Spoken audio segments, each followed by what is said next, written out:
Hello, everyone. Welcome to tonight's council meeting. Glad to see that we're all made it here, and we're waiting for one more person, but we will get going as we need to. So I'm just going to start with land acknowledgement. We are meeting on the lands that have been home to Indigenous nations since time immemorial. We acknowledge we are on the treaty lands and territorial the Mississaugas of the Credit First Nation, as well as the traditional territory of the Haudenosaunee. With increasing encroachment by non-Indigenous settlers in the area now known as the Township of Centre Wellington, the Mississaugas could not continue their traditional lifestyles and retreated to the villages along the Credit River. Eventually settling in the Grand River Valley, the Mississaugas of the Credit First Nation uphold their treaty rights within our jurisdiction. Today, the Township of Centre Wellington remains home to Indigenous people from across Turtle Island. We're grateful to have the opportunity to share and respect Mother Earth and are committed to building constructive and cooperative relationships with Indigenous nations. Okay, item number 3, addendums and corrections to the agenda.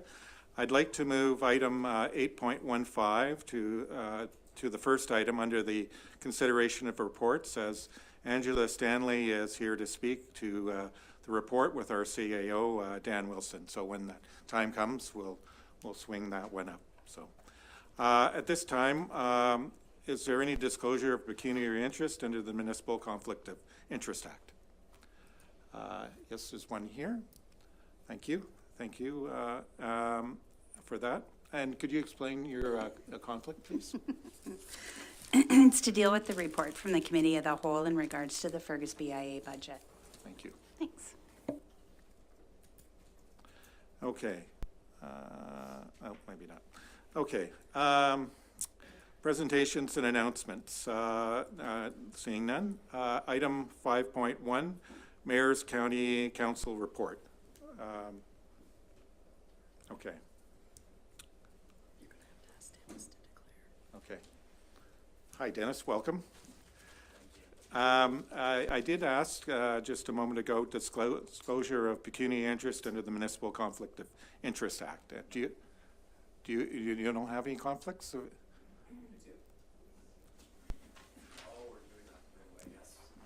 Okay. Thank you. And maybe you could tell us what your conflict is, Dennis. Of course. Apologies for being late. Just with the Centre Wellington approval of the CW Black Committee funds, I'll step aside for that. Okay, perfect. Thank you for that. Okay, moving down to, there's no presentations and announcements, and in item 5.5, Mayor's County Council report. The only thing I have for the county for tonight, thank you.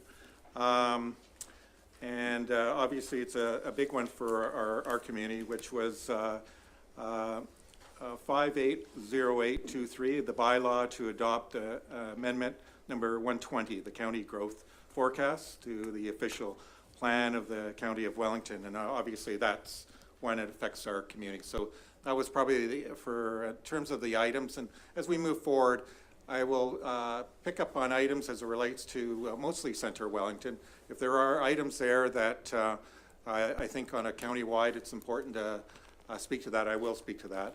This will also be an opportunity as we move forward to bring county councillors to come in and talk about issues pertaining to our area, and we'll reach out to our county councillors to set up meetings with them to bring them into the council chamber. I think it'll be helpful for them to convey what's happening at the county and for us to have a better understanding, and also for the community to hear that as well, so as we go forward. Report from the Committee of the Whole, February 6 and 8, 2023. Mayor Waters? Sorry? Point of order. Okay. I was just curious with the agenda, because we skipped past it fairly quickly. I was curious what happened to the agenda item for committee reports from external committees that the council members are on. Want me to explain? Yeah, if you wouldn't mind.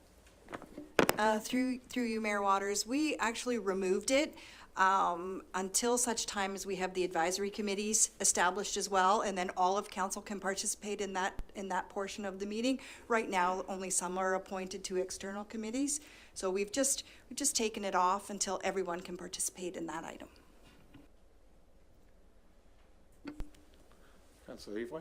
Sorry, for further clarification, I was under the impression those committees are working with staff right now without councillors. I mean, some of those committees are continuing to work anyway, is that correct? Through you, it's just Heritage that's continuing. Understood. But I think through the strategic planning process, we're going to have a number of new committees, and then we will put that item back on, and then everybody can share their activities ongoing. Thank you. Are you okay with that? I'm curious, because I think we're all appointed to external committees, so I'm curious about that. But I was also really curious to hear what happened at the GRCA AGM, which I think was last week. So I think you're appointed to that committee. So yeah, I was looking forward to some updates. But In terms of the GRCA, we went through AGM and passed the budget that way. It was just more going through, and it's kind of their introductory committee, so it's an opportunity for local dignitaries. Actually, Ian McRae was there, and we also acknowledged people had served on the GRCA over the years. It's sort of a combination of, really in some ways, the first official meeting, and also an opportunity for the showcase that the budget had passed. We did talk, obviously, there's ongoing, still trying to get an understanding of sort of what the effects of what's rolling down from the province in terms of how it affects the conservation authorities. And that will be, the general discussion there is that's going to be ongoing. That's not, and I think the information will be kind of not necessarily spoon-fed, but probably spoon-fed out in terms of how things are moving in that regard. So, okay. Committee of the Whole. We have item 6.1. We have, we have a recommendation that the Council of Township of Centre Wellington approve funding to the CW Black Committee in the amount of $3,000 to be funded for the Diversity, Equity and Inclusion Implementation Capital Project. Do we have a mover for that? Councillor Evoy, seconder, Councillor McDonald. Comments, questions? All those in favor? So moved. Okay, second item. We have a recommendation that the Council of Township of Centre Wellington accept the 2023 Fergus BIA budget as presented. Do I have a mover for that? Councillor Adams, seconder, Councillor Craddock. All those in favor? So moved. And then recommendation that the Council of Township of Centre Wellington approve the report from the Committee of the Whole dated February 6 and 8, 2023 as circulated. Do I have a mover for that? Councillor Adams. Seconder? Councillor McDonald. All those in favor? So moved.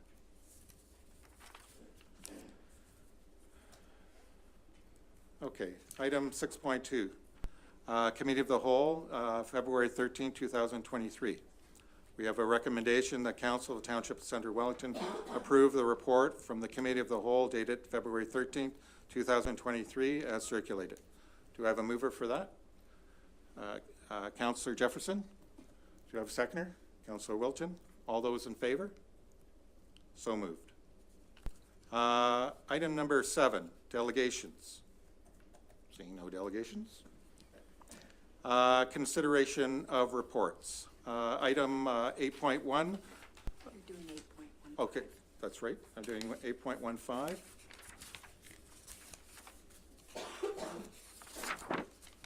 Healthcare professional recruitment report from Dan Wilson. Hello, Dan. Thank you, Mayor Waters. Just to start off the discussion, I'm going to introduce Angela Stanley, who is the President and CEO of the Wellington Health Care Alliance, to provide a few words.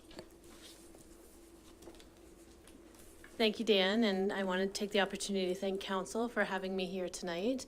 And I also want to thank you for your ongoing support of recruitment efforts in our community. I'm here to talk to you about an experience that we're having right now in terms of challenges with healthcare recruitment. As you know, healthcare has changed dramatically over the last 5 years with the pandemic, but also with the acuity that we're seeing with our patients. Our population is aging, and with that comes a higher use of the healthcare system.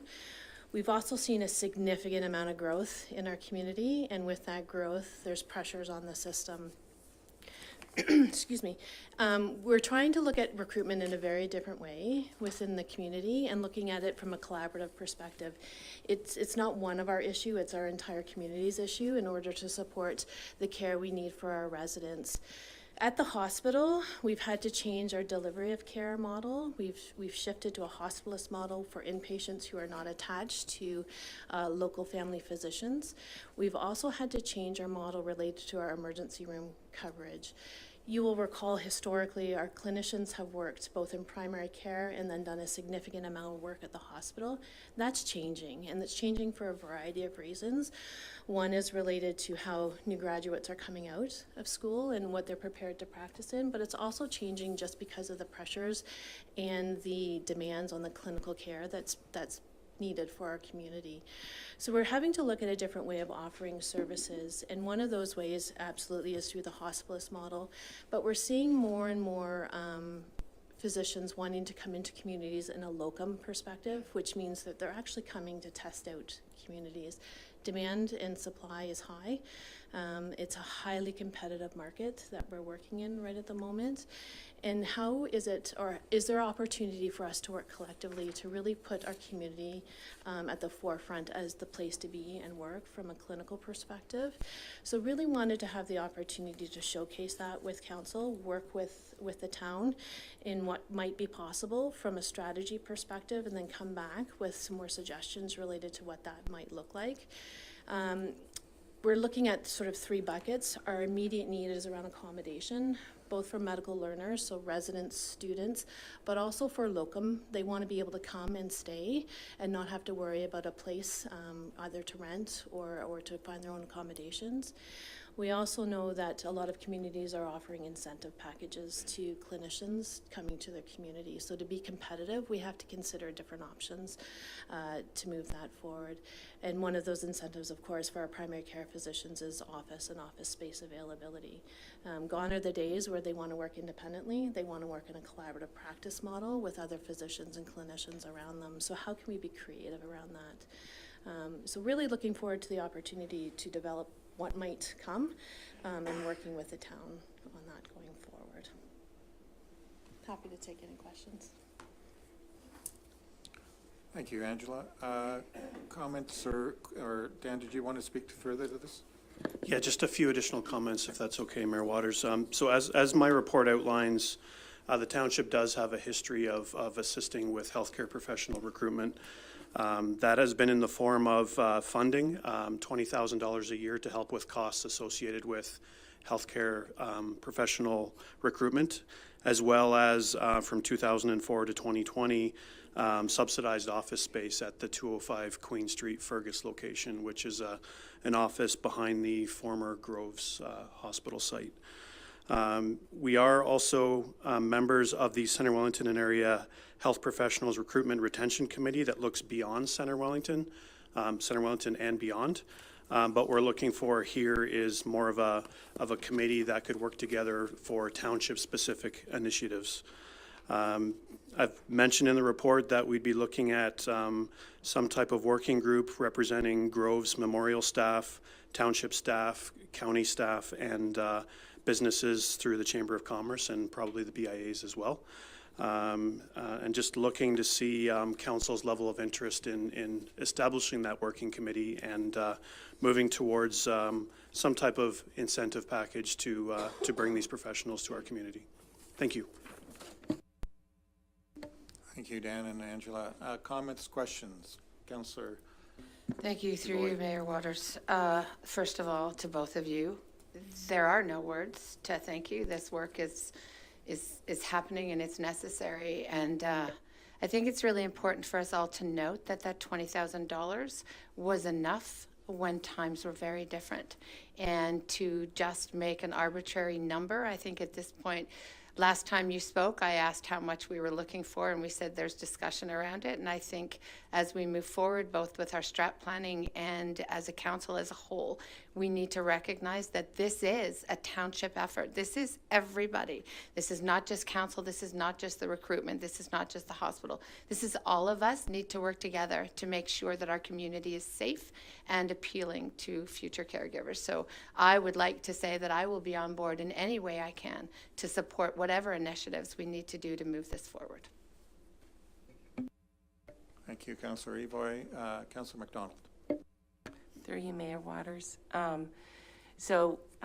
During our strategic planning, this would be a perfect avenue to put a committee in place. Is that my understanding, Dan? Thank you for the question, through Mayor Waters. What we're requesting through this staff report is to give approval for the establishment of this working group now, Okay. which is just a working group at more of a staff level, county staff, township staff, Grove staff, and the Chamber of Commerce. And we will work at that group to bring recommendations back to council for approval. And yes, through that exercise, you will be doing a strategic plan, but this is looked upon as something we need to act on fairly quickly. Okay, so we need to do this now, and okay. And at this point, I understand how much we're competing with the rest of the doctors in the province and the other hospitals in the province, and this community has come together so much to get a new hospital off the ground, and we want to see it staffed, and we want to see new doctors come here and want to stay. I love living here. I know lots of people love living here. So I think if we made an effort, just like we got the hospital off the ground, we can really make the world turn on this. So if a motion is needed, please let me know. Thank you. Thank you, Councillor McDonald. Councillor Wilton. Thank you, through you, Mayor Waters. Thank you both for your presentation. Really appreciate it. And I've been learning more about the hospital challenges through the committee there. So appreciate that. I was just curious with the working group. I'm all for it. I think it's great. Is there any opportunity for a council member to be a kind of non-voting member, like a liaison type role on that working group? Through Mayor Waters, we didn't consider this to be like an advisory committee of council. We just thought it would be a working group that would present recommendations to all of council. We're open to a change to that, but that was the initial conversation anyway. Yeah. Thank you, Councillor Wilton. Councillor Adams. Yeah, just a question on your report. It talks about the rule. I'm learning more and more about this as we go on, but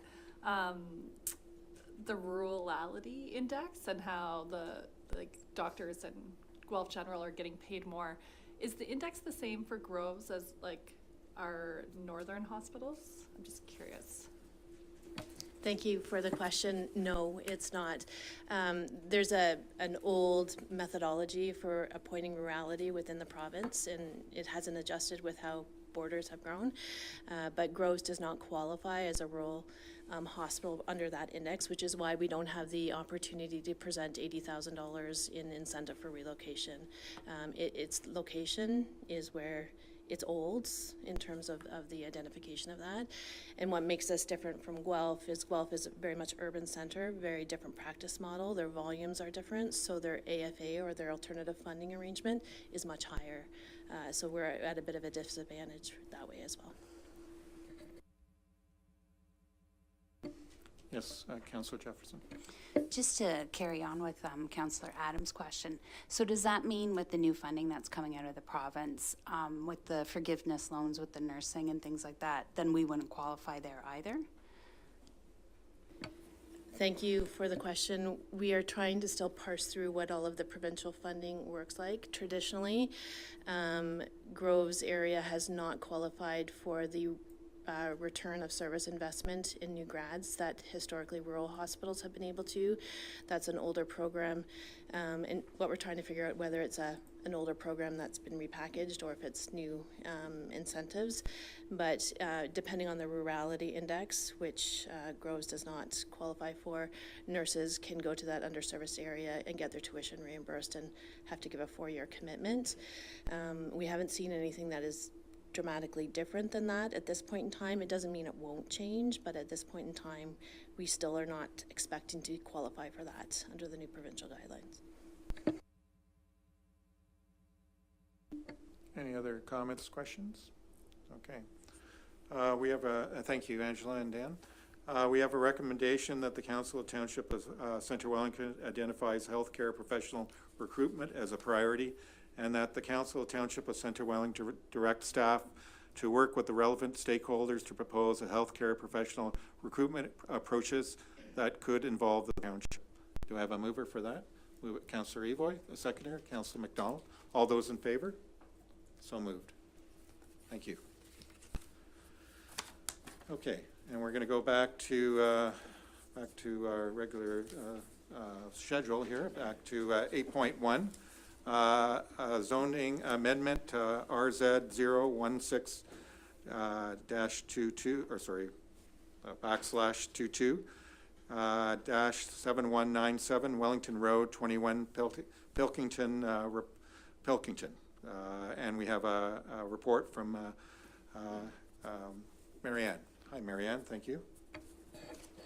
Hello, thank you. Good evening, Mayor Waters, members of council. The report before you concerns a rezoning application for 7197 Wellington Road 21 in the former township of Pilkington. It is a 28-hectare, 68-acre parcel designated prime agricultural, greenlands and core greenlands in the county official plan. It currently supports an active farming operation and a residential dwelling. The zoning amendment seeks to rezone the 26-hectare retained farm parcel to add an exception to the agricultural zoning to prohibit residential uses, as is required by provincial and county policies for farm dwelling surplus severances. This is to prohibit a new dwelling from being constructed on the farmland. The severed parcel with the dwelling would otherwise comply and meet all the zoning regulations for size and setbacks. The associated severance was conditionally approved by the county through application B9222. A public meeting was held on February 13th at the Committee of the Whole meeting. No objections were received from the public or from agencies on this application. So after reviewing the application and the comments received, staff recommends approval of the amendment. And I'd be pleased to answer any questions.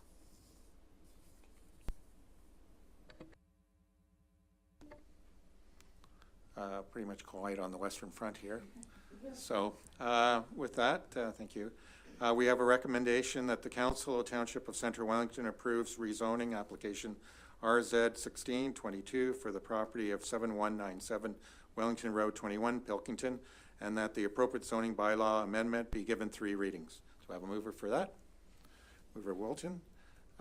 Seconder, Councillor McDonald. All those in favor? So moved. We'll keep on rolling along. Item 8.2. Zoning amendment RZ 01822 -7158 third line West Garafraxa. Thank you. Through you, Mayor Waters. This report is for a rezoning at 7158 third line in West Garafraxa, a 39-hectare, 95-acre parcel designated prime agricultural in the county official plan. Currently supports an active farming operation and residential dwelling.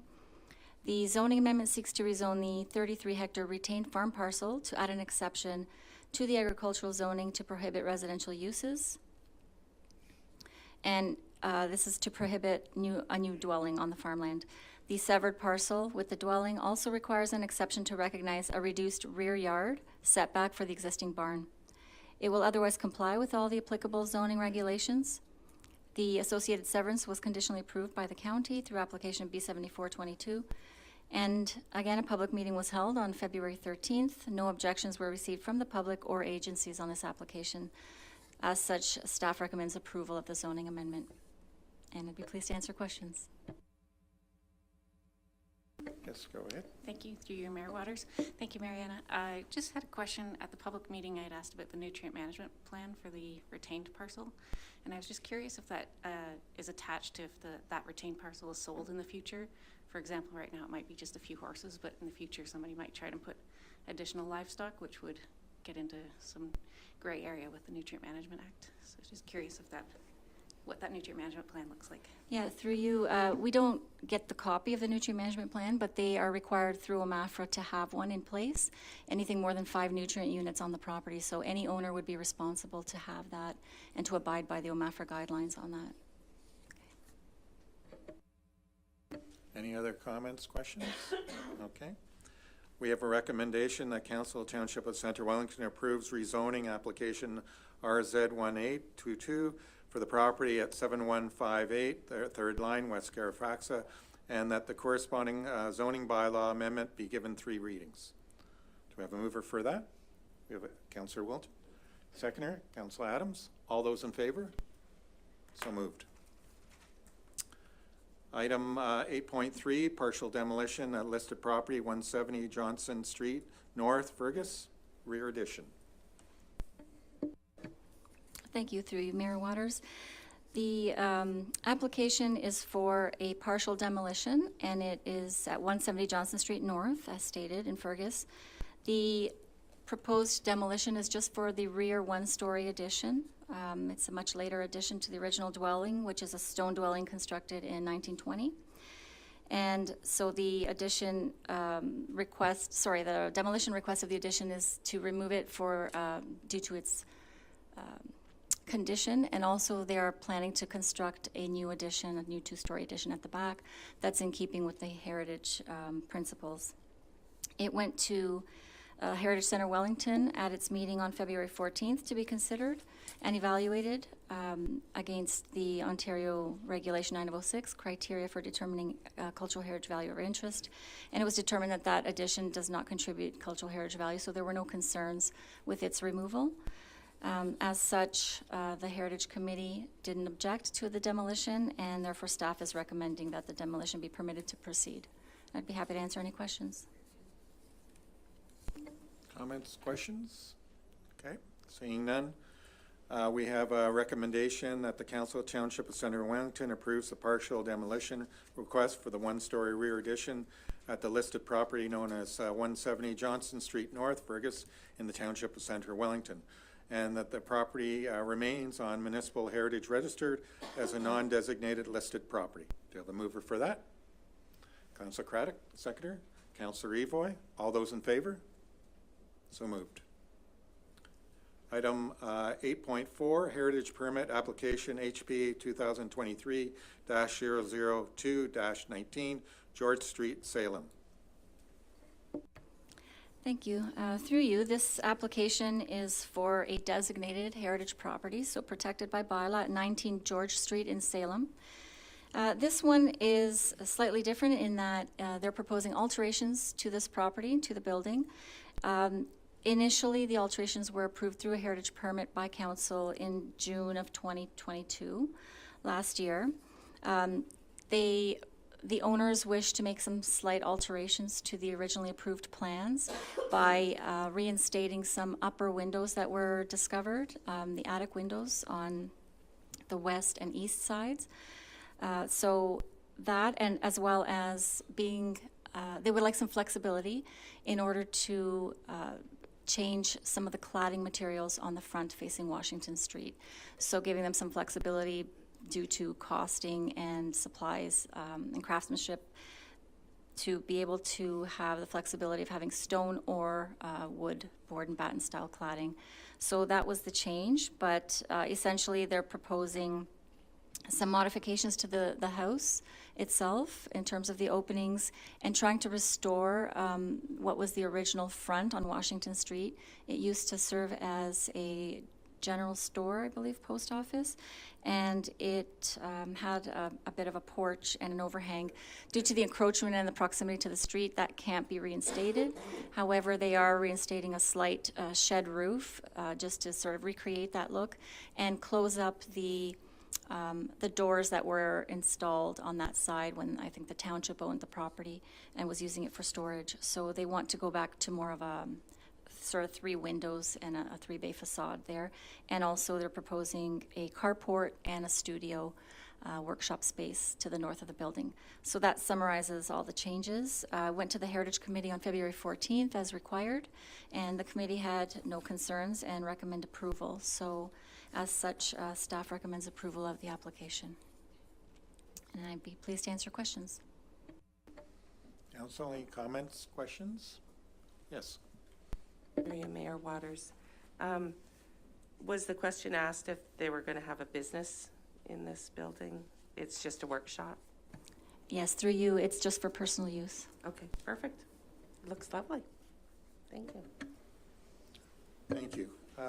We have a recommendation that council, the Township of Centre Wellington, approve heritage permit application HB 2023-002 for alterations to the designated property municipally known as 19 George Street, Salem, pursuant to Section 33 of the Ontario Heritage Act, RSO 1990 C 0.118, as outlined in staff report PLN 2023-10. Do I have a mover for that? Councillor McDonald. Do I have a seconder for that? Councillor Adams. All those in favor? So moved. Thank you, Marianne. Okay. Item 8 point, sorry? Oh, sorry. Item 8.5, part lot control exemption bylaw, block 16, plan 61M-227. A report from Mr. Brett Salmon. Hello, Brett. Thank you, Mayor Waters. Through you, at the last council meeting, we had the first part lot control exemption bylaw. So in my report then, I gave a little bit of a lesson of what a part lot control exemption is. And here we are the next month with 2 more. The first one is for a block of 6 townhouses that are on Rhea Drive in Fergus.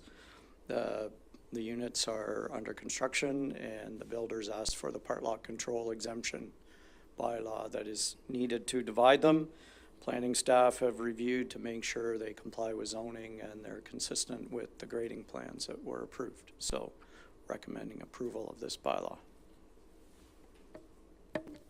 Comments, questions? Okay. We have thank you, Brett. We have a recommendation that part law control exemption application EX0223 be approved and the bylaw to exempt part of block 16 of plan 61M-227 be given 3 readings and submitted to the County of Wellington for approval. Do I have a mover for that? Councillor Wilton. A seconder? Councillor Jefferson. All those in favor?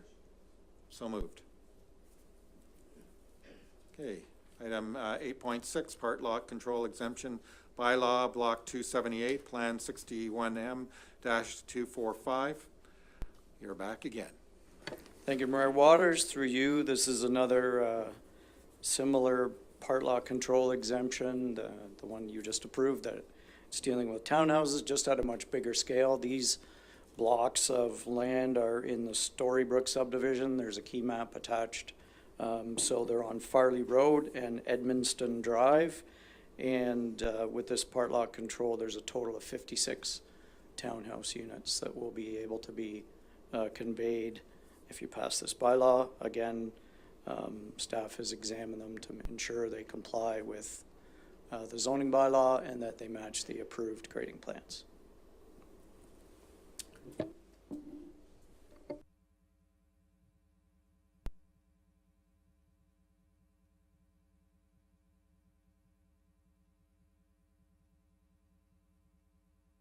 Sorry. We have a recommendation that part lot control exemption application EX0123 be approved and the bylaw to exempt part of block 278 of plan 61M-245 be given 3 readings and submitted to the County of Wellington for approval. Do I have a mover for that? Councillor Craddock. Seconder, Councillor McDonald. All those in favor? So moved. Thank you, Brett. Okay. Item 8.7, Christian Drexler. Yes, hello, welcome. And you will be talking to DEI terms of reference. Thank you. Through you, Mayor Waters. The Township of Centre Wellington Municipal Council directed staff to engage Centre Wellington's Community and COJO Institute to help develop a draft diversity, equity, and inclusion terms of reference, to ultimately develop a diversity, equity, and inclusion advisory committee to provide recommendations to council to ensure the township applies a diversity, equity, and inclusion lens to its services, celebrations, events, programs, and policies. A correction to the financial implication section of the report, rather than saying that the additional budgeted amount of $40,000 for a total of $80,000 was done in November 2021, not November 2022. So we are looking to council to either approve the terms of reference for the Diversity, Equity, Inclusion Advisory Committee and direct staff to initiate the self-nomination process, or defer the decision to establish a Diversity, Equity, Inclusion Advisory Committee until the strategic plan has been established and approved by council. Back to you. Thank you. Comments, questions? Councillor Evoy. Thank you, Ms. Drexler, for bringing this very important issue back to the table. It's something that I know many of us feel very strongly about, and I personally would like, if we are in a position to receive it, to make a motion to move ahead as soon as possible to get this going, please. Councillor Evoy, thank you. Any other comments? Yes, Councillor Wilton. Thank you. Just a quick question. I think in the report, and I've lost where it is, it said meetings would be on Thursdays. Is that a daytime meeting or evening meeting? Do you know, or is that up to the group? Evening?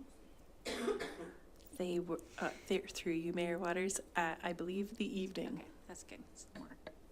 Thanks. Councillor Evoy. And through you, Mr. Mayors, and to add that, given the nature of the committee, I'm sure it will be created in a hybrid fashion so everybody can attend who wants to attend. Any other comments or questions? Okay, so here we have two recommendations. So I got to gauge where you're at. Do we want, I'll say the first recommendation. Do you want me to read that out for you? Sure. And, okay.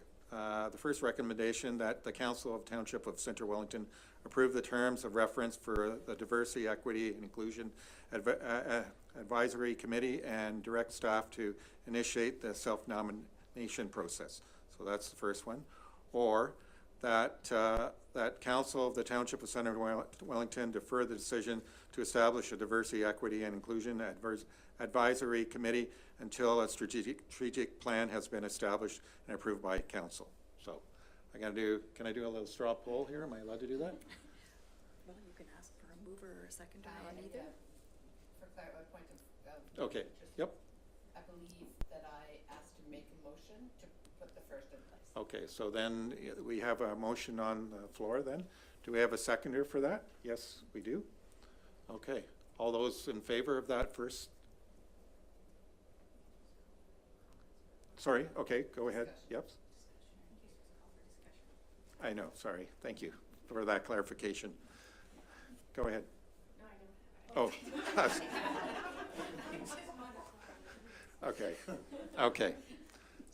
Okay. So we had, let me read the motion that's on the floor right now again, so we're all clear. That the Council of the Township of Centre Wellington approve the terms of reference of the Diversity, Equity, and Inclusion Advisory Committee and direct staff to initiate the self-nomination process. Okay. We have a mover. We had a seconder. All those in favor? So moved. Okay, and those against, sorry. You're against? Okay.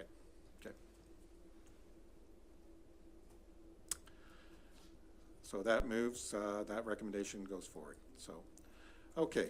Item 8.8, fire vehicle lights and decal purchase. We have Tom here. Hi, Tom.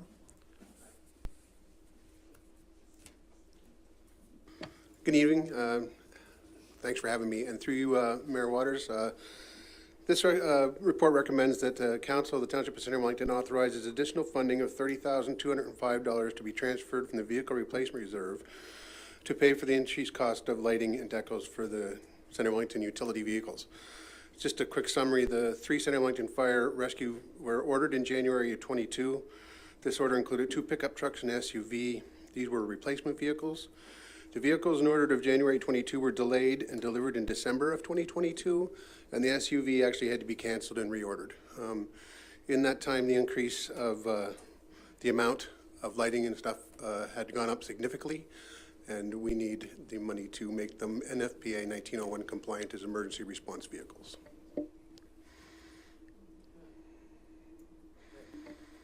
Comments, questions? Yes. Just a question for reference. Obviously, we need these. And the vehicle replacement reserve seems like the appropriate place to pull from, but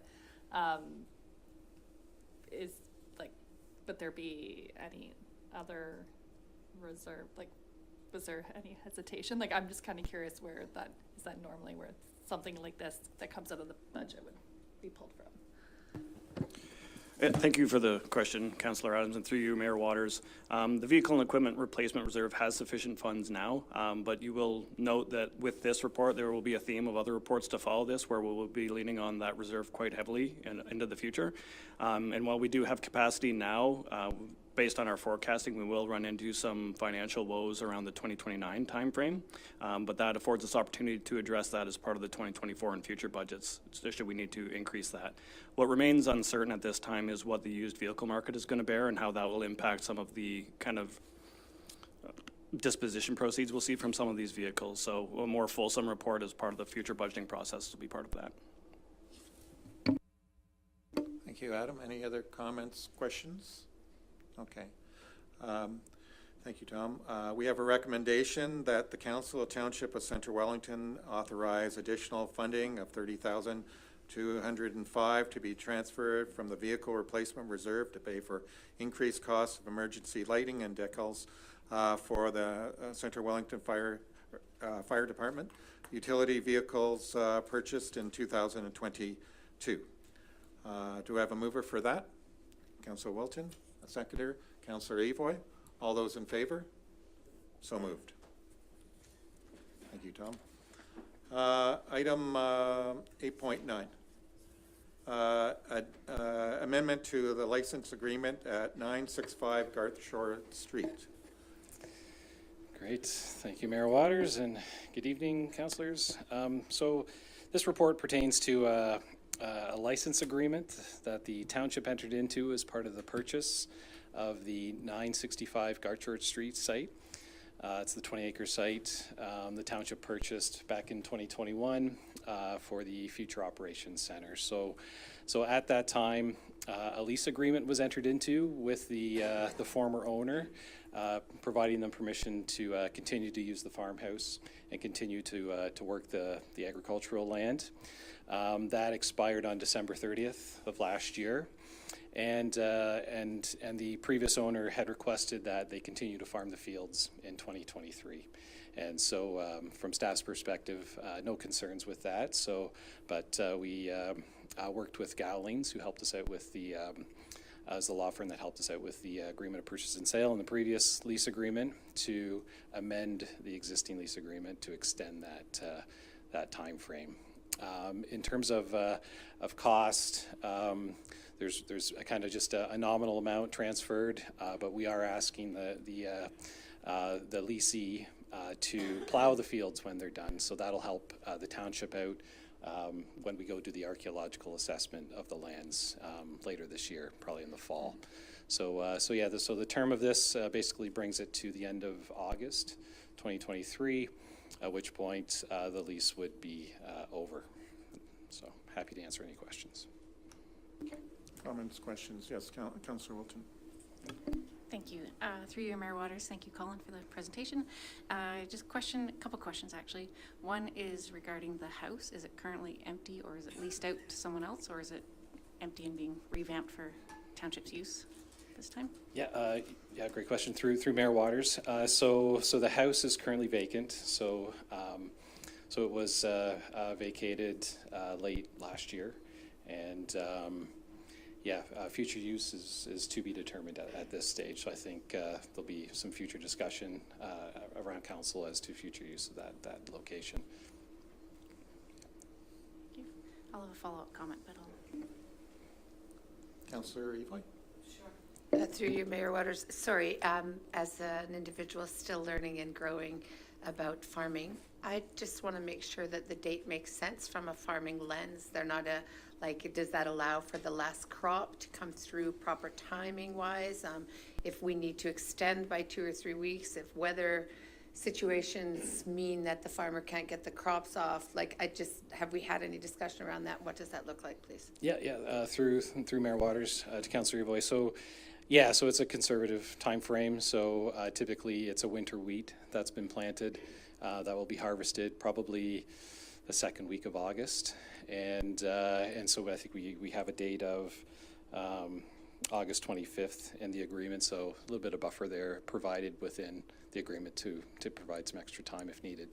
And through you again, just to confirm, should things happen and the farmer needs another week or two, I just want to make sure that we're open to allowing the farmer to do what he needs to do. Sure, yeah, of course, yeah, we Great, provide as long some as that's flexibility clear. there. Thank you. Councillor Wilton? Thank you. And I know this was purchased in the previous council, but I just kind of want to note it in this case that I don't think the township should be in the business of buying prime farmland to pave over. To see a moldboard plow being used to carve up farmland is not really common practice. So it is sad to see this farmland being turned into urban use. So just want to note that, and I know it's none of our doing at this council table, but would hope in future we'll look a little harder for brownfield redevelopment opportunities. So, thank you. Councillor MacDonald? Through you, Mayor Waters. So the house is empty. Could this be something potential, since the township owns it now, for housing a doctor? Through Mayor Waters, that is definitely something we're exploring with the stakeholder group that was just approved by council. So we're definitely looking into that. Any other comments or questions from council? Nope. Seeing none. We have a recommendation that the Council of Township of and Centre Wellington authorize the mayor and the clerk to execute the first amendment to the license agreement between the corporation of the Township of Centre Wellington and the former owner of the property located at 965 Guard Shore Street, Fergus, as outlined in the report number IS 2023 -03 dated February 27th, 2023. Do I have a mover for that? Yes, mover, Councillor Wilton. Seconder, Councillor Adams. All those in favor? So moved. Thanks, Colin. Okay. Item 8.10, appointment of Integrity Commissioner. Through you, Mayor Waters, I think the report is fairly self-explanatory. With the passing of Bill 68 in 2017, the appointment of an Integrity Commissioner is mandatory now.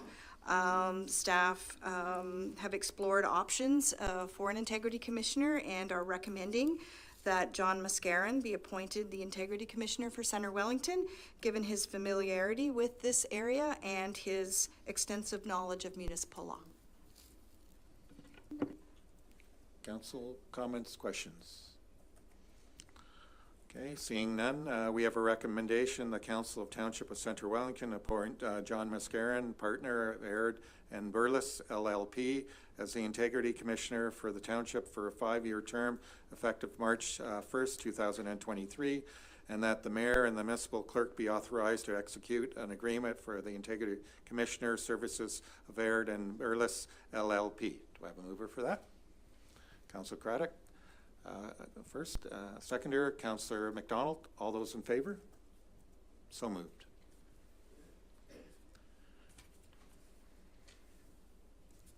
Item 8.11, or RFP 01-23 Corporate Strategic Plan. And that's it's Adam. I was going to say either Adam or Dan, but it's obviously, unless you have a mask on and you're about to pull it off and you turn out to be Dan, then anyways, there you go. That would be quite a trick. But thank you, and through you, Your Worship. This report provides recommendations and seeks council approval for award of request for proposal 01-23, and that is for the development of a corporate strategic plan for the Township of Centre Wellington. Recommendation is that the council authorize the award of request for proposal 01-23 to Augustin Enterprises, Inc., at an upset limit of $37,500, including disbursements and excluding HST. The RFP was issued in accordance with the Township's purchasing and procurement bylaw. There were 16 plan takers and 7 responses received. The recommended proponent represents the highest scored by the selection committee, who is comprised of the Township CAO, the Chief Human Resource Officer, Communications and Strategic Initiative Specialist, and Managing Director of Infrastructure Services. The proposal evaluation included the following criteria, and those were proponent overview, team member qualifications and experience, project understanding and approach, methodology, work plan and schedule, and it was subject to an interview process. The available budget was disclosed as part of the request for proposal document, and this award or contract would fall within the allowable budget established for this initiative, and I'm happy to field any questions the council may have. Thank you, Adam. Comments, questions from council? Yes. Through you, Mayor. I would say this is the one report where I read, I was scrolling because I expected to see kind of more information on it, maybe some more information or background on the selection, or a little bit more conversation, like how closely these were graded. But I'm just hoping we could get a little bit more information on why this particular one is coming forth, and what experience they have. In terms of the content of the proposals, because it is a private practice, we can't divulge any of the intimate details of the proposals of the proponents. But what I can say is the selection committee did score all 7 responses. It was subject to 3 interviews, and this proponent is being put forward as the select proponent, just given the highest ranking on scoring. And thank you, through Mayor Waters, just to add to that. If council does approve this award, we will be providing further details on scope of work and information on the proponent. We just have to wait for approval before we can release that information. Go ahead. Just following up, so is there basic information we can have on the experience of this firm in doing strategic action plans? Have they done it? Is this their first one? They've been in the business for 20 years? Just trying to get as much information as I can here. And sorry, if I can ask one follow-up, I'm also curious of who did the previous strategic action plan for the township. I will defer to Dan for the second half of that question, but I can suggest that this particular firm or proponent that was selected for award, based on recommendation of staff, has done previous municipal strategic planning in the past. Through Mayor Waters, in terms of the second question, our strategic plan for the previous 4 years was done by, I forget his company name, but the individual was Bill Weingard, and he did. He's very well known in the municipal industry. So he did our previous strategic plan with assistance from Maureen McCauley, who was an assistant of his. But yeah, thank you. Councilor Levi?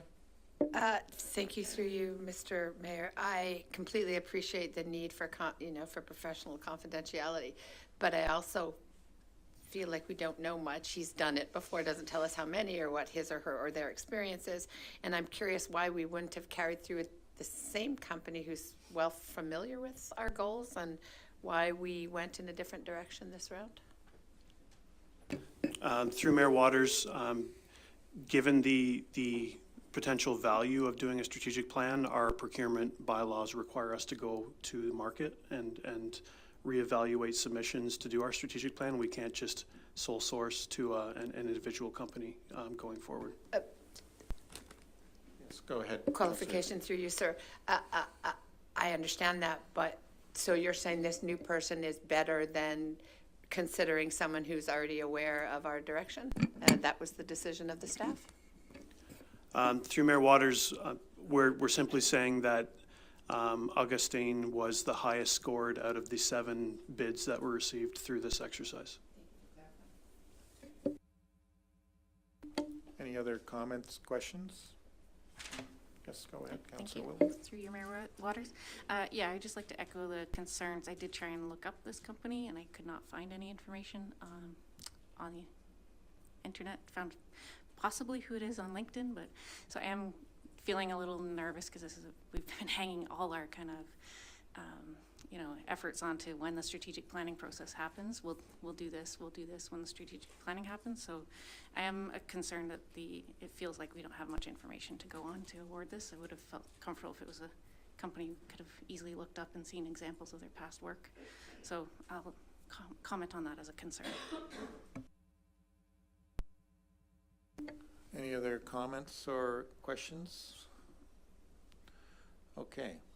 Oh, yes, go ahead, Councillor Adams. Through you, Mayor. On saying that, like, would we be able to speak to maybe previous municipal strategic plans they have worked on? Again, it would just be nice to kind of go and see some of their work before we get in there ourselves.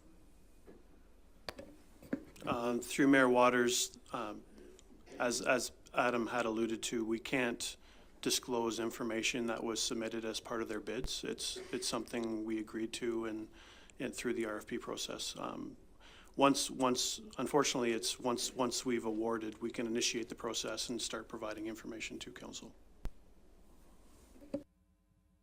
Councillor Wilton. Are you able to share whether this was the lowest bid, or is that just part of the scoring that's confidential?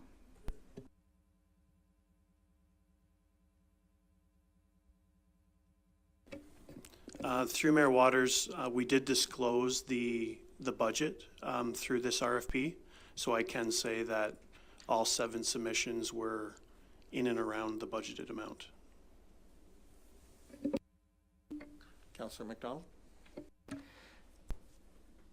Thank you for the report. Through you, Mayor Waters, sorry.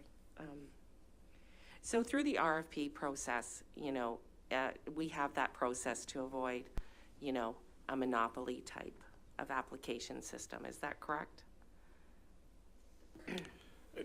Through you, Mayor Waters, yeah, the purpose and effect of our tendering process would be to ensure an open and transparent playing field for all parties. Yeah, and so the person that puts it out for RFP, our staff member has all the credentials, pretty good credentials to do the procurement process, correct? That's correct. Yeah, so in this process, we did give the applicants all the information of what we required for our strategic planning, and they would submit a proposal and how much it would cost, correct? Through you, Mayor Waters, yeah, the scope of work would have been developed by in-house staff in order to determine the scope of work and the scoring criteria. Yeah. And then the proponents would submit their proposals based on that information, and then it would be subject to the selection committee to make the determination in scoring. Okay, and just for clarification, this person that you're recommending, or this company you're recommending, scored the highest? That is correct. Okay, thank you. That's great. Any other comments, questions? Okay, thank you. Oh, sorry? Yes, go ahead. Yes. I was just going to have a quick comment as well. For the questions, I know we all have like a process that we have to go through, but of course, when we get our reports, we read through the reports and we start Googling. So where my trepidation is because the other ones I could Google. There was websites, there was LinkedIn, there was multiple strat plans that you could look up with the different townships. I believe one of them came out from out west, and there was different strat plans there that you could also just see that their experience level. And then we found one that wasn't with a website, and that was only in on LinkedIn. This is just where my concerns are. So I don't know the experience level, and that's where I'm hesitant. So that's not really a question. It's just kind of a comment. I'm sorry. It's just where I'm sitting because I'm on the fence.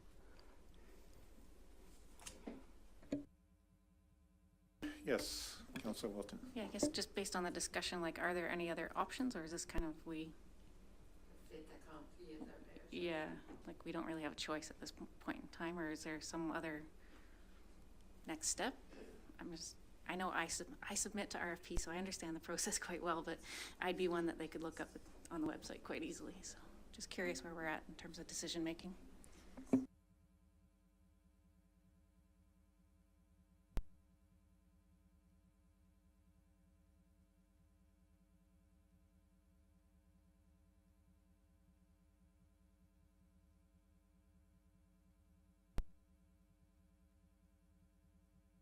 So.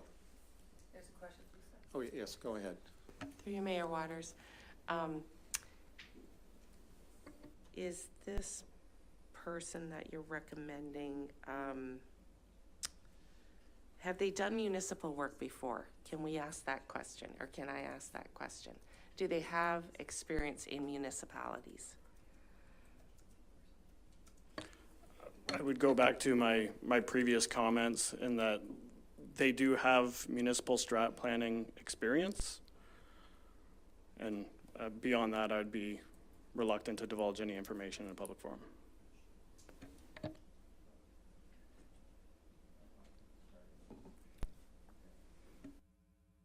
Councillor Craddock. Is this something that we'd be able to discuss in closed session?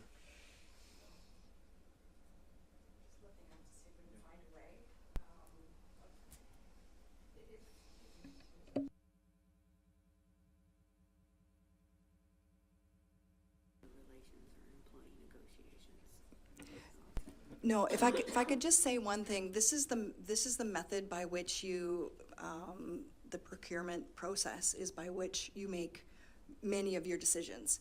And the process that staff goes through is extensive in order to get you to this place. So if we vary from the norm on this particular one, then we, it opens that arena for all the decisions that you make based on procurement. Do you understand where, like, it's, you have to do this process the same way you would look at your vehicles and the other processes that you follow by your RFP process, and trust that we as staff have gone through the stages and the steps, and that this is your best option from a staff recommendation, and that the process has been followed the same way we follow every procurement process, is just my advice. Yes, Councillor Adams. Through you, Mayor, I agree, there's a process. I think the part we're struggling with is just like Councillor Jefferson, you look up, who's for the plan, you look up, and there was no information on them. So if they scored highest on the experience, you would hope to find something on them other than, some Google articles on the individual that, right? You want to just ensure this is a very important piece of what we're here to do. And so I understand the process, absolutely. I'm very familiar with the procedure, and so we'll put our trust in staff here. But I think that's the concern right now, not like doubting staff, but just there was a hesitation because there was no information available online with this company. Councillor Wilton. Yeah, I was just going to echo Councillor Adams that I do understand the process very well, and so I appreciate that comment for sure, and appreciate that we have to trust the process. I think it's just that this process just happened to kick up a person or a company, whatever it is, that didn't have much of an internet footprint when we're living in an age when most firms do have a digital footprint, so it's a bit of a challenge for us. So I think we're just asking the right questions to make sure we're doing the right thing. But thank you for your report. Councillor Jefferson. And also to piggyback along on that as well, is that this is a unique situation where we are entirely new, and this is a strat plan that we are going to be developing for ourselves. So it would be nice to have some historical data to look at and to be like, oh, that looks compatible to what we're looking at. But that's just yet another comment. Okay. Any other comments, questions? Okay. I'd like to just speak to this. We have a staff who have been doing this for a very long time, and there's been a process there in which they followed and obviously there was a scoring. And the interesting thing about that was the number was sort of given already to them. So we know that for the value of this it would be pretty even that way. It's important that we could take this back, but we're going to delay the process probably by a month if we take this back and get additional information that way. And I know that this has been a high priority, and I can appreciate Council's concerns over the footprint, the digital footprint that way. But also I know Council has been letting me know very nicely that they really want the strat plan to move along. So here's where we're at, and sometimes Council have to make good and interesting and tough decisions. So we're at this point, and I feel very strongly that staff have done their due diligence here to bring this forward to make a good decision on this, to provide us that information. Anyways, I will take one more, and then I'll put it forward. Yes. Thank you. Through you, Mr. Mayor, I hear you, and I respect it, and I respect our staff and the process and the work. And I think all the discussions in the world aren't going to change this. This decision is made, and it lands on our shoulders to be to make sure that we are working as hard as we can to work with this group and do our due diligence to make sure that their work lands the way we want it to land by making sure we include our voice throughout the process. Thank you, Councillor Evoy, and I really do appreciate your comments and questions, and they were very thorough, and I think that speaks very highly to your integrity and making sure that we all do a good job on this. So, at that, I will provide you a recommendation here that Council of Township of Centre Wellington award request for proposal 0123 regarding development of the corporate strategic plan to Augustin Enterprise Inc.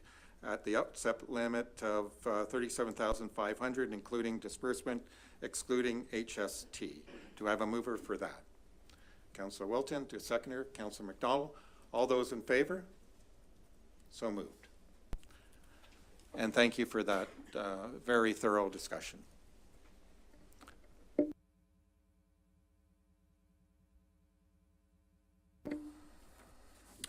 Request for tenders, RFT number 05-22 and RFT 03-23. And Adam's still here. Thank you, Mayor Waters. And again, through you, this report provides recommendations and seeks council approval for a couple of items. One, approval of a revised contract price of $294,872, excluding HST, to Weingard Motors for vehicles noted in RFT 05-22. And that council provide conditional award for a request for tender 03-23 for 2 single axle cab and chassis trucks, each with Viking size plow equipment, in the amount of $695,720, excluding HST, to Premier Truck Group. And third, that council delegates authority to staff to approve the final award to Premier Truck Group upon confirmation that their 2 build slots available in 2023 have been assigned to the Township of Centre Wellington.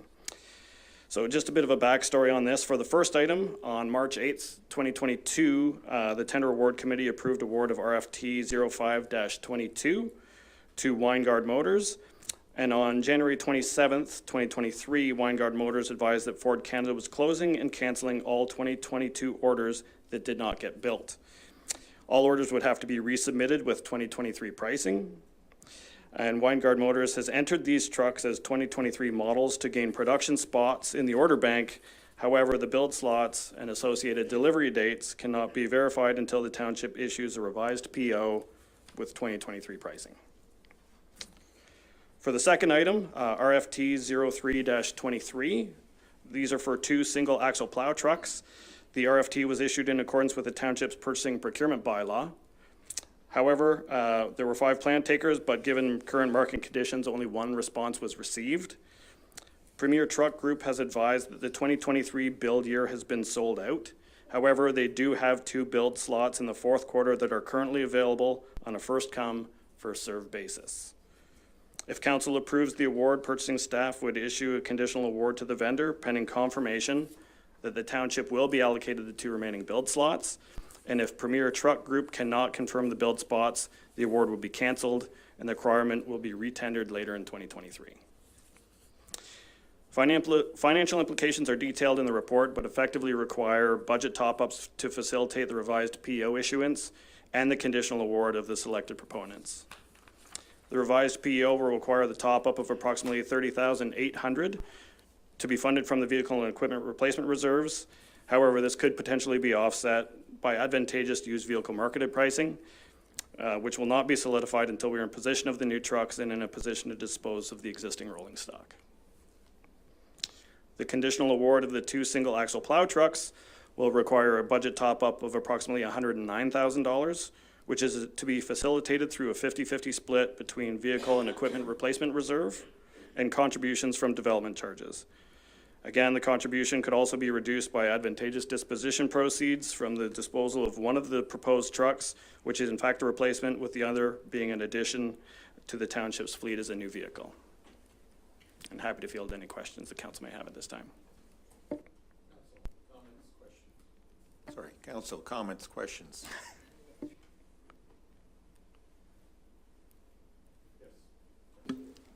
Thank you. Through Mayor Waters.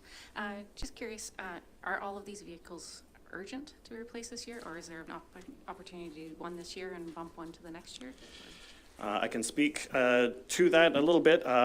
For the purposes of the replacement trucks, for the re-POing of the items in 2022, that initial tender, there was 2 tenders actually, one for the 3 trucks and another for 2 trucks.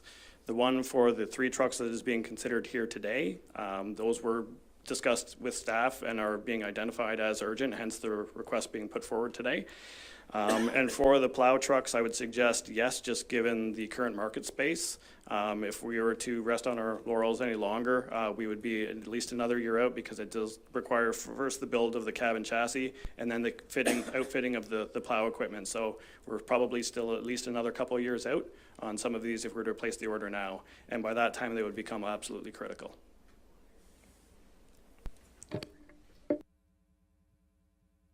Sorry. Any other comments or questions? Okay, thank you, Adam. We have a recommendation that the Council of Township of Centre Wellington approves a revised total contract price of $294,872, excluding HST to Weingard Motors for the vehicle noted on RFT number sign 05-2022. And that the Council of the Township of Centre Wellington provides an additional award for the request for tender 03-23, 2 single axle cab and a chassis truck, each with Viking Sives plow equipment in the amount of $695,720, excluding HST, to Premier Truck Group, and Delegates authority to the staff to approve the final award to Premier Truck Group upon confirmation of their 2 built spots available in 2023 and have been assigned to the Township of Centre Wellington, and that the funding for the procurements be revised as outlined in Report Course 2023-22 dated 27 February 2023. Do I have a mover for that? Councillor Ivor. Seconder, Councillor McDonald. All those in favor? So moved. Thank you. And item 8.13, 2023 budget bylaw. Thank you, Mayor Waters, and again through you. Barring any further discussion as it relates to the proposed 2023 budget for the Township of Centre Wellington, this report presents the 2023 budget bylaw that will effectively enact the 2023 budget as discussed during the deliberation sessions of January 5th, February 6th, and January 8th of 2023. Will trigger the calculation of tax rates predicated on the levy needs as defined as the budgeting process, and enable staff to effectively initiate processes to carry out the 2023 capital program items not already pre-approved. And I'm happy to field any questions the council may have in relation to this process.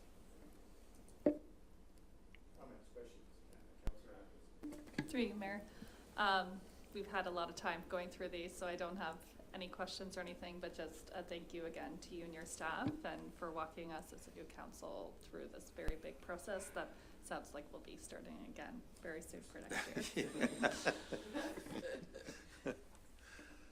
Any other comments, questions? And again, I'd like to echo that as well. Appreciate staff and all their input, community's input, council's input on this process. I really appreciate all the efforts and all the time. I appreciate that. We have a recommendation that the Council of Township of Centre Wellington authorize the mayor and clerk to execute the bylaw to enact the 2023 budget. Do I have a mover for that? Councillor Adams, seconder. Councillor Jefferson, all those in favor?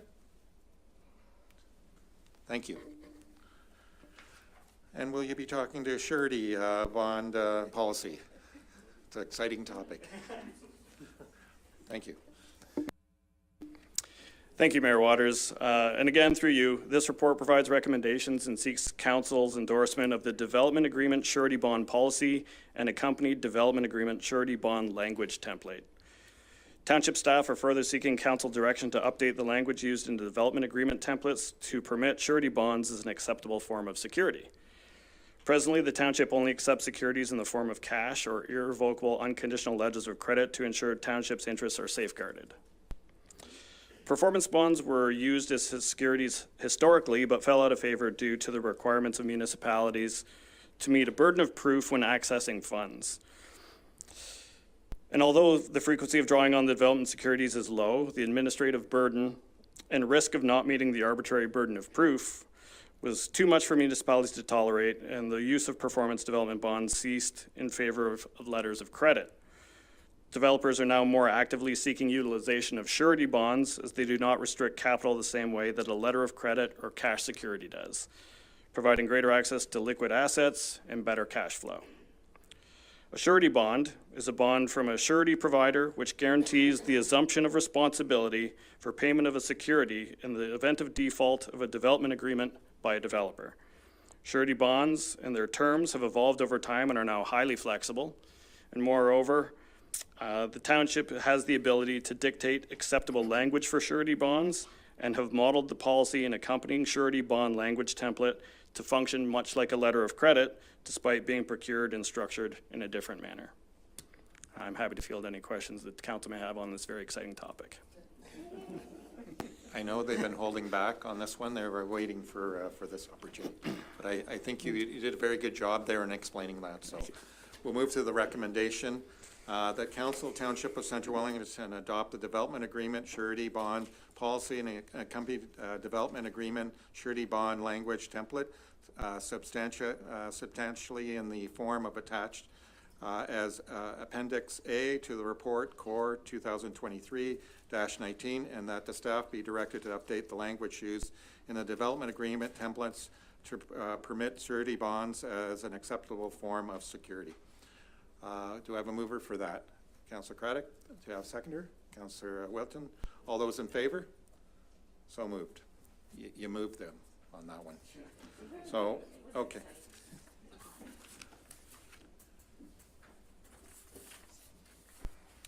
Okay, item 8.16, performance planning, CAO. Yes. Welcome. Well, good evening, and thank you for this very exciting moment in, HR's career, because this is one time I get to do performance on my manager. So it's very exciting. So I'll just present you with a process which is called performance planning and evaluation process for our CAO. And once this process is approved, we'll go to a closed session to talk further about that. Okay. So in a council workshop setting, I normally like to engage in workshops in back and forth questions, but I would recommend we ask them right at the end. So that will keep things moving smoothly. So first slide, we just want to talk about what is this process about. So as an overview, we consider this as a foundation for very good communication. So the basics of performance start with good communication between a manager and their staff. So here, manager being the council, what is recommended is to be having that free-flowing communication between the two parties. It is an approach to dialogue and conversation that reduces misunderstanding. So performance for CAOs is opening up and talking freely and respectfully to each other and setting those goals. A process for setting those goals and shared understanding of performance measures. So what would be in the end looked at when you're scoring performance for the CAO? This is a recognition of CAO's achievements and assessment of what is being completed. This is also an identification of performance gaps and any proactive measures you need to take. So this is again periodic meetings and talking to the CAO and providing feedback as we go. I guess every council meeting is feedback opportunity as well. If this is a focus on aligning CAO's goals with the strategic plan of the corporation. So everything that stems out of a strat plan becomes the CAO's priority, and you identify those goals, and they become business plan goals and the strategic plan goals for the CAO's performance goals. So they translate into that. There are some principles to guide this performance evaluation. So the principles we choose here are achieving standards of excellence. So everybody understands that to get to enhanced performance for our CAO, we need to set those standards. This is about valuing employee relations. So the CAO is the employer of all the people underneath them. So understanding that relationship and the council's relationship with the CAO. Continuous improvement toward achieving organizational goals. So this is another principle. Effective ongoing communication we touched on, and a performance evaluation is a process. So the last bullet there talks about a process, so it does not go as a one-off conversation. It's a process of a whole year, and it's recommended to follow the process, which would get you to the better results when you do the performance review at the end of the year. So the process itself, it starts with the CAO reviewing all the governance documents. So those are your strat plan and your business plans and your master plans. We also recommend the CAO looking at their job description, the hiring documents, any other goals that were set for the CAO. Review those goals and review the core competencies and performance matrices. So just familiarizing the CAO themselves with the matrix and, in the end, the assessment criteria. They pull the data together and conduct a self-assessment. So the process starts with all this gathering of information, and they are filling a template and a form, which I'll introduce a little later on, before it comes to council. So that's how this process is laid down. Then the next process is about mayor, council, and the CHRO. So myself assisting in the process. It is your process, council, and you are looking and receiving all the CAO's information package. So they have already filled a template. It comes to the mayor and the council, and you all provide individually feedback. You can put that in writing on the same template, and it goes to mayor and the CHRO to finalize these comments together in one template document. The mayor and CHRO then share the consolidated report with council. We bring it back to the council that this is what's been captured in this report, and the mayor and the CHRO then share final evaluation with Dan, with our CEO. The CAO and the mayor then sign off on the document, and the performance review is done. So that's like our annual performance review. This quickly talks about discussing the evaluation. It goes into the meeting, that what happens in this meeting, and the signature part, and the form is signed. So I won't go there. This is, again, the process written in a different format. It talks about some key dates which we haven't figured out because of our strat plan, so we just left them out for now. With that, I'm just going to go into some little bit learning about, what the performance very quickly. So there are a few things which we need to be aware of when we're doing performance review for our CAO. So there are certain errors. So we look at an error of central tendency. So a lot of times a reviewer looks at right at the middle of a scale. So between 1 to 5, guess what? Everyone ends up in a 3 in a performance review. So if you look at hundreds of performance reviews in a corporation, you'll come to notice that this is an error because everyone doesn't want to be giving too poor, very poor to an excellent rating. So we want to correct that error by saying you need to be reasonable and authentic and just give the score as it is. If it's a 5, it's a 5. It's a fail 1, it's needing improvement, then it goes to that. So we don't have to stay in that error of central tendency that everyone is trying to choose and pick right in the middle. It's okay to do that. And the next one is the leniency and strictness biases. So we also have to be aware of our own biases when we're looking at that how strictly or how leniently we treat this process. So we need to be aware of that so that we don't fall prey to that.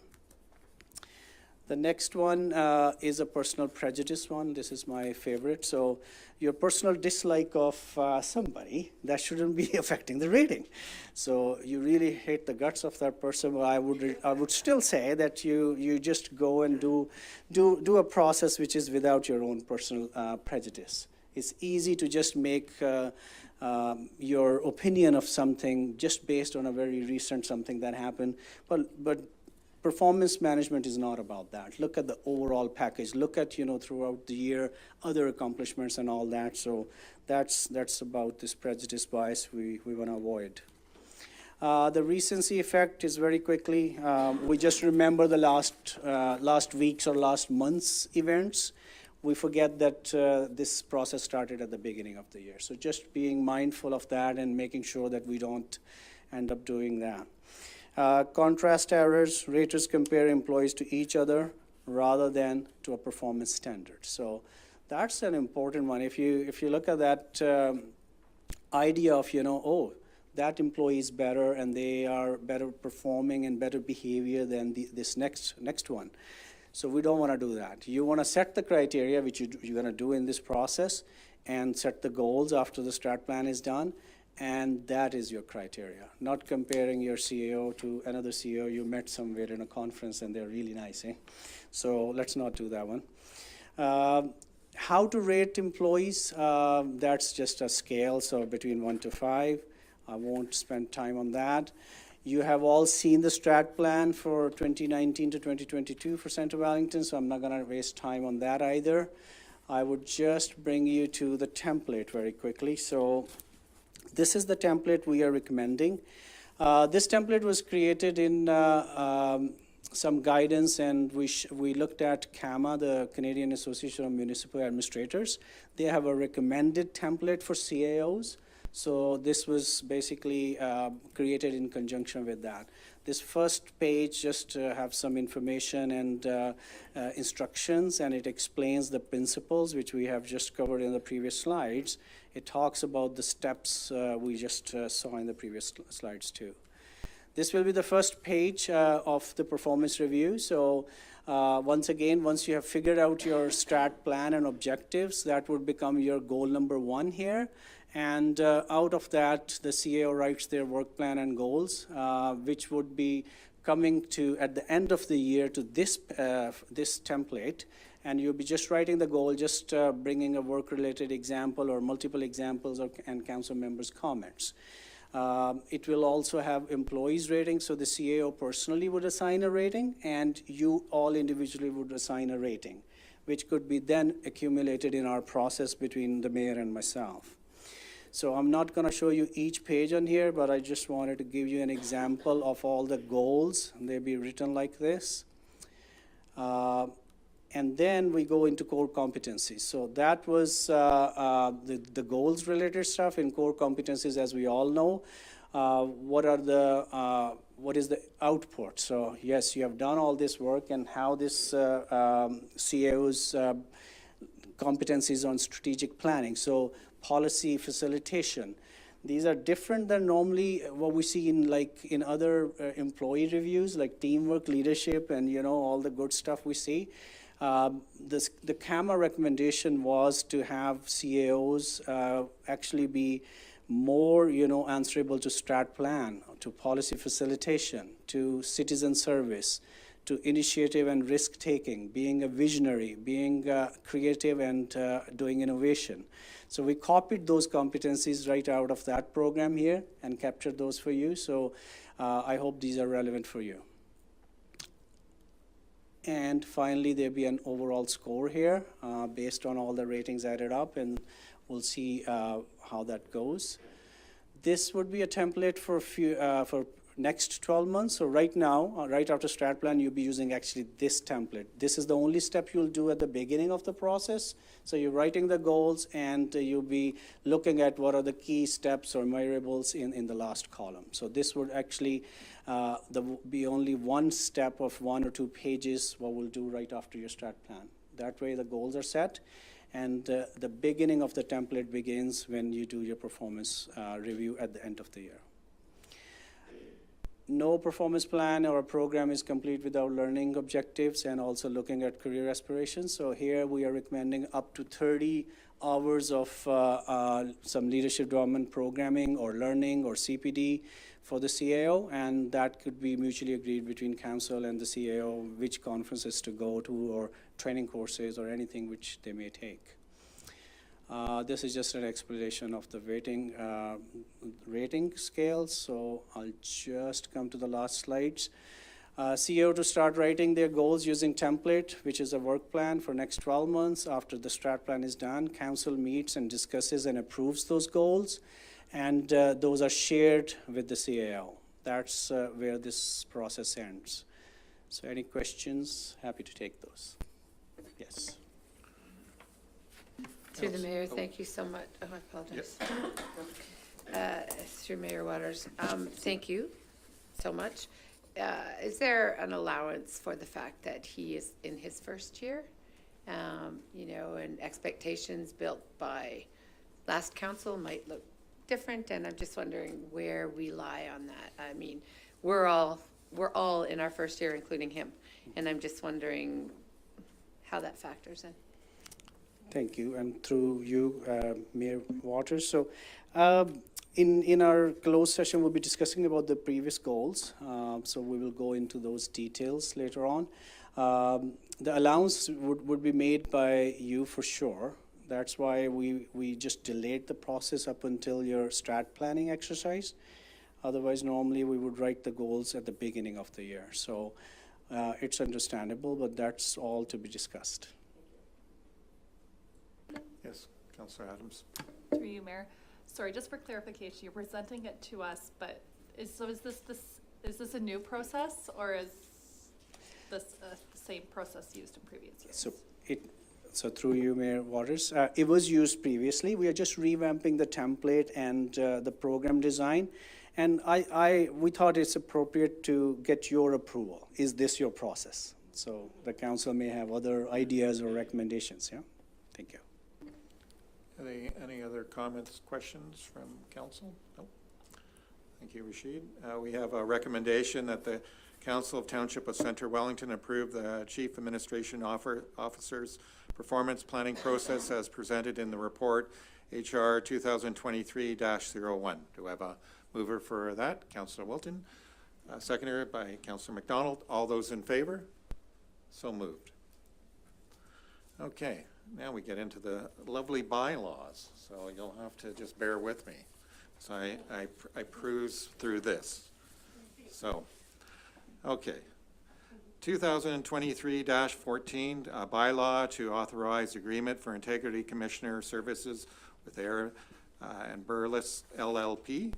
2023-15, a bylaw to exempt part of Block 16, Plan 61M-227, Township of Centre Wellington, from the part lot control provision of the Planning Act, Rhea Drive, Beatty Hollow subdivision. 2023-16, a bylaw to exempt part of Block 278, Plan 61 M-245, Township of Centre Wellington, from part lot controls provisions of Planning Act, Edmundston Drive and Farley Road, Storybrook subdivision. 2023-17, a bylaw to adopt the estimates for the Corporation of Township of Centre Wellington for the year 2023. 2023-18, a bylaw to amend the Township of Centre Wellington zoning bylaw 2009-045 as amended to change the zoning of certain lands from A to A 4.4, 7197 Wellington Road, 21 Pilkington. 2023-19, the bylaw to amend Township of Centre Wellington zoning bylaw 2009-045 as amended to change the zoning of certain lands from A to A 27.3 and from A to A 27.4, 7158, third line West Garafraxa. 2023-20, a bylaw to authorize the mayor and clerk to execute an amending license agreement between the Corporation of Township Centre Wellington and 2156598 Ontario Limit and Limiters and Recreation Farms, Inc. Recommendation that bylaws 2023-14 through 2023-20 be read a first, second, and third time and passed, signed by the mayor and clerk, and the corporate seal affixed. Do we have a mover for that? Councillor Evoy, Councillor McDonald, seconder. All those in favor? So moved. Item 10, notice of motions, none. Item 11, motions where notice have been given, none. Closed session, 12.1. That the Council of Township of Centre Wellington convene in closed session in accordance with Section 239, 2B and C of the Municipal Act 2001 as amended to consider personal matters about identifiable individual, including municipal employees, and a proposed or pending acquisition or disposition of lands by the municipality. So we are going into closed session now. You need a mover in a second. Yes, we do need that. Yes, thank you, Councillor McDonald, for that. Councillor Jefferson, seconder. All those in favor? So moved. Okay, so we'll just recess for a few minutes and then I think we're going to go downstairs. Okay. A few minutes.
Okay, item 13, reconvene into open session. Okay, item 14, matters arising from closed session.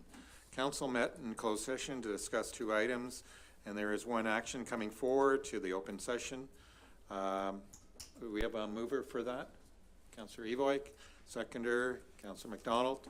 You have to read it. I'm not putting up my hand. And I, You have sorry. to read it. Yep. This one, yep, thank you. That council, the Township of Centre Wellington, approved the sale of 0.40 acres of land behind 151 Gregson Court at a price of $60,000, and that the CAO be authorized to execute an agreement to sign the purchase and sale of the subject property. Do I need to read the summary there? No. Okay. So we had a mover, we had a seconder. Any comments, questions? No? Okay, all those in favor? So moved. Okay. Okay. Confirmatory bylaws. A bylaw to confirm the action of council. Recommendation that bylaw 2023-21 to confirm the proceedings of council at its meeting held February 27, 2023 be introduced a first, second, and third time and passed by open council. Do I have a mover for that? Councillor Evoy. God dang it, sorry. I keep wanting to let Dennis do it, and I just automatically put my hand. Seconder, Councillor Craddock. All those in favor? So moved. And then finally, adjournment. Do we have a mover for that? Councillor Craddock? You're only allowed to vote once there, Dennis. Seconder, Councillor McDonald. All those in favor? Woohoo, it's carried. Thank you, everyone, and everyone have a good night. Stay safe, drive. And safe drive.